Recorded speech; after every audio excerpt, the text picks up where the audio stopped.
মন্মথপুরে 131 জন ছাত্রছাত্রীর অভিনব শোভাযাত্রার মধ্য দিয়ে পালিত হলো স্বামী প্রণবানন্দ আজের মহারাজের 131তম আবির্ভাব দিবস। গেরুয়া বসনধারী ক্ষুদে সন্ন্যাসীদের পদযাত্রা ও সংঘের উন্নয়নমূলক প্রদর্শনী ঘিরে এলাকায় ব্যাপক উৎসাহ।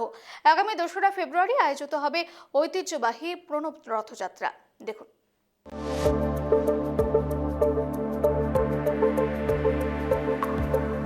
গভীর ভক্তি ও আধ্যাত্মিক আবহে দক্ষিণ 24 পরগনার মন্মথপুরে উদযাপিত হল ভারত সেবাশ্রম সংঘের প্রতিষ্ঠাতা আচার্য শ্রী শ্রীমৎ স্বামী প্রণবানন্দজি মহারাজের 131তম আবির্ভাব দিবস।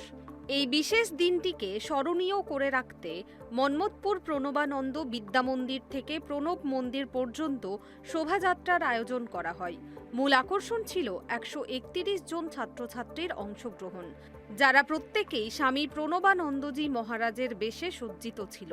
গেরুয়া বসন, কপালে তিলক এবং সন্ন্যাসীদের সাজে ক্ষুদেদের এই পদযাত্রা বর্তমান যুগের নৈতিক অবক্ষয়ের বিরুদ্ধে এক মানবিক শক্তির বার্তা দেয়।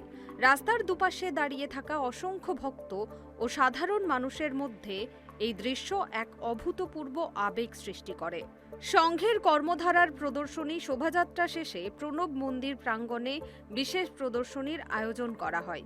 ভারত সেবাশ্রম সংঘের 10টি প্রধান কর্মধারা, যেমন জনসেবা, শিক্ষা, স্বাস্থ্য, ত্রাণ ও তীর্থ সংস্কার, বিভিন্ন চিত্র ও মডেলের মাধ্যমে ফুটিয়ে তোলে বিদ্যামন্দিরের পড়ুয়ারা।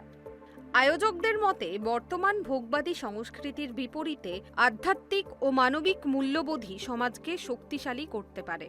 আসন্ন প্রণব রথযাত্রা দিনভর পূজা আরতি, দেবত্বে বরণ এবং ভোগ নিবেদনের মাধ্যমে এক পবিত্র পরিবেশ তৈরি হয়।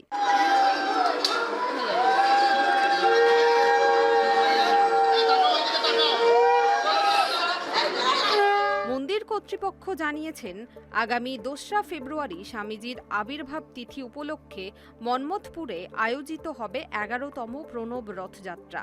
সেদিন দুপুর 2টো থেকে এই বৃহৎ আধ্যাত্মিক উৎসবের সূচনা হবে। Bureau report, KTV Bangla.